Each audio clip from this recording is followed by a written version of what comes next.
Thinking back over it, I think I did my wife a real disservice. I placed a great burden on her. By getting married then, and instead of waiting till I got my career more or less underway, I think I was just plain selfish. I would have been a better husband and a better doctor if I waited till I completed my internship. So, said my piece. Hope you'll give a little more thought to your decision. Well, Kendall did ask if we could just enjoy being engaged for a while. She said she needed some time to get her life settled. That's sensible. Did you listen to her? I tried. Try a little harder. Women often are wiser about these things than we are. Well, maybe the best thing to do right now is not rush into anything. Maybe Kendall was right. We should wait.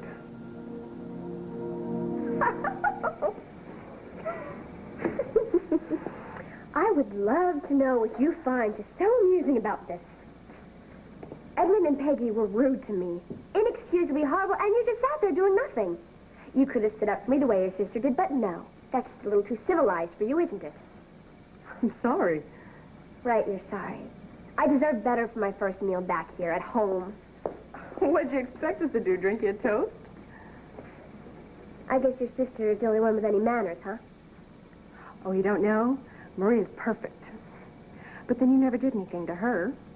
Whereas you drove your mother to stab Edmund's brother, you perjured yourself on the witness stand, you kidnapped your little half-sister, told terrible lies about Dimitri, served time in the state penitentiary. You know, that's all I know about. Who knows what else? I wouldn't worry. Edmund and Peggy aren't the type to hold grudges. They'll come around. My advice is just let it slide off your back. How long have you sponged off Dimitri at Wildwind? A couple of weeks? Well, I lived here for ages, and I know more about Edmund and Peggy than you will ever know. So here's what you can do with your advice, Julia. You can save it for someone who cares, if there is anyone. And I sincerely doubt that there is. You know, you can catch more flies with molasses than you can with vinegar. I learned that the hard way.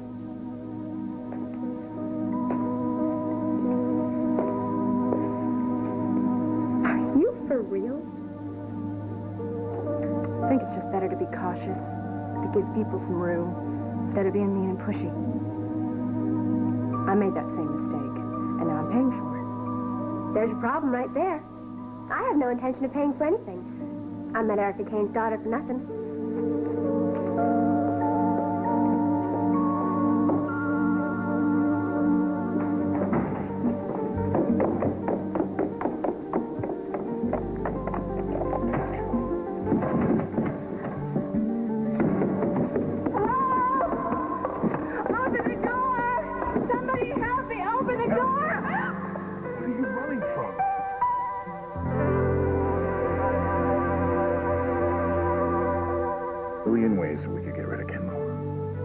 Hotwire her bed. We could flay her alive. We could chop her into little pieces, feed her to the goldfish. We could stick her in the dryer, turn on the gas. We could stick her in the oven. But first we put an apple in her mouth. Yeah, baked Kendall. Now there's a dish to tempt any palate. We got the old standby. They'll stuff her in a burlap sack and dump her in the river. I was saving that one for Julia. Wouldn't it be great if you could just dump all of your problems that easily? We could poison her toothpaste. Put a scorpion in her shoes. Come on now. We've got to do this for Dimitri's sake and for Anton's. You think I blew it already? No, you were a little short-tempered, you know. Not too bad. I'm going to have to apologize, all right? Yeah, it's an excellent idea. Beat my swords into plowshares. I will turn the other cheek. And I will probably throw up. Good for you. I am so proud of you. No, I am. I have got faith in you that you can do this. Yeah, I'm on. Can I shake some sense in Anton? Edmund? Okay. This won't last forever, right? Right, good. Right, okay, good. I'll do my duty. I will do what has to be done, but there's got to be a quick way to boot this broad out of the house. Like what? What if Anton fell for somebody else?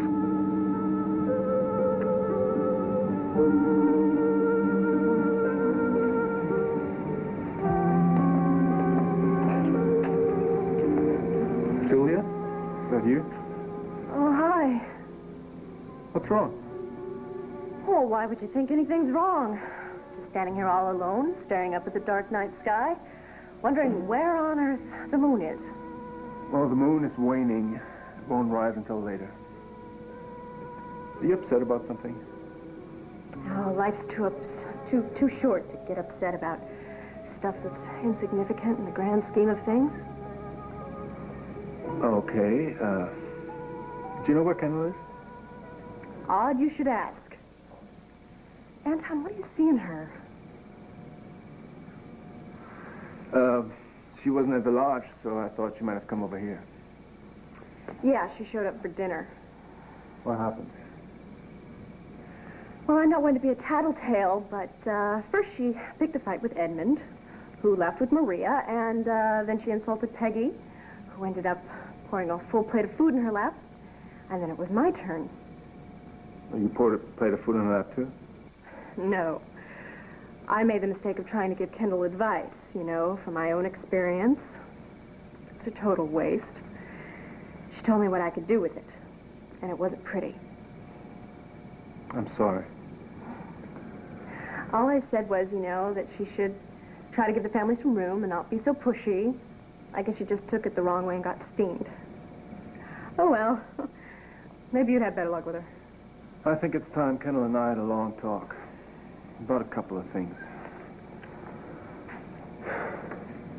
But what about you? How's everything since the last time we talked? Oh, terrible. My life stinks. I have no hope of ever being happy again.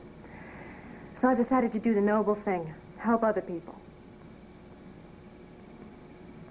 What? I just think you're funny. It's sad, but very funny. And very nice.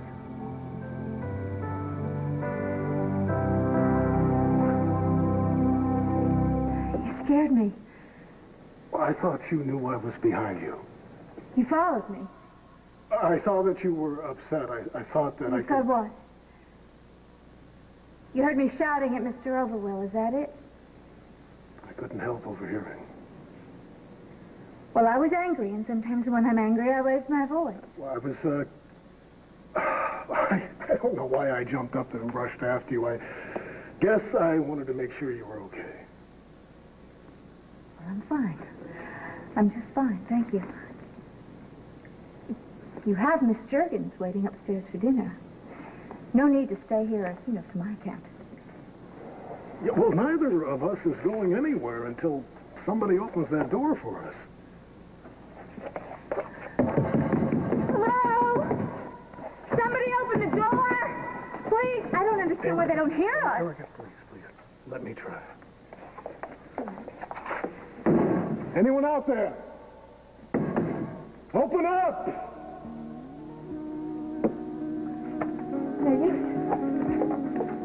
Erica, what is it? Any of this. What is wrong?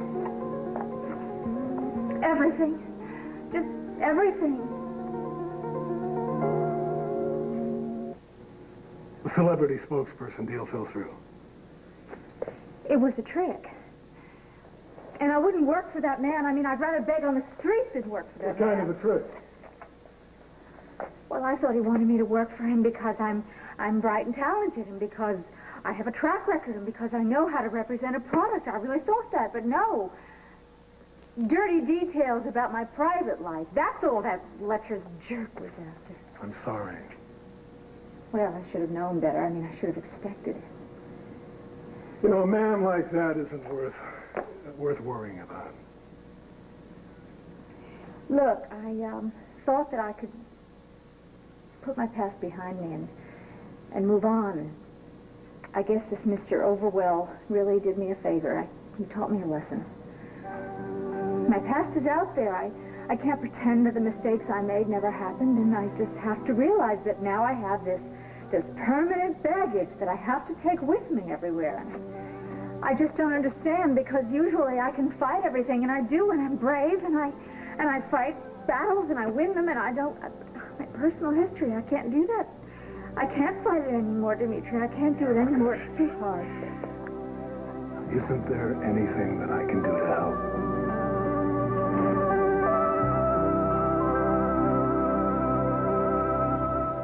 You don't think I'm a sponge, do you? A leech? No, of course. No. I think you're great. I also think I better find Kendall and talk to her. You looking for Kendall? So am I. What for? She can pick on me a little more, insult me, maybe? No. No, actually, so I could apologize for how I behaved at dinner tonight. I was a jerk, and I'm sorry. Thank you. I accept your apology. And I hope that you will all be as happy as Anton when I say that I don't want to live with you anymore. I want to marry you right away.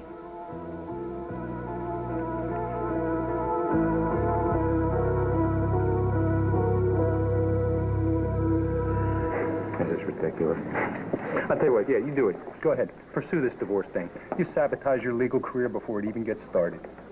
The only guy who's sabotaging anything here is you. Yeah, right. This is ridiculous. Let me tell you something. You don't have a chance of winning. You don't have a prayer of winning. Hear the message, pal.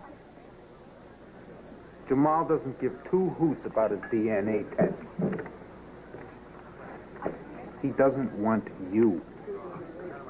Now, I know that hurts. He's very determined. What he wants is to have you out of his life, and he will do anything to accomplish that. And so will yours truly. Sayonara.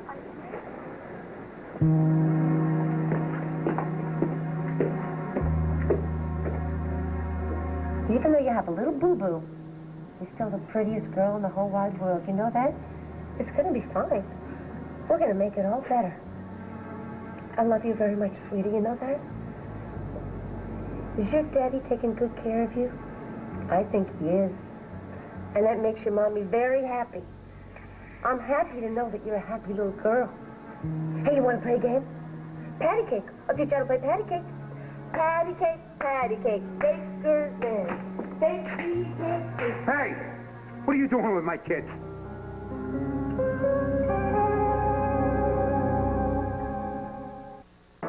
This is Walter crying. Should you pay for a program that helps women inmates with AIDS clean up their act? Karen Souther investigates the cost and care of being a prisoner of AIDS tonight at 6.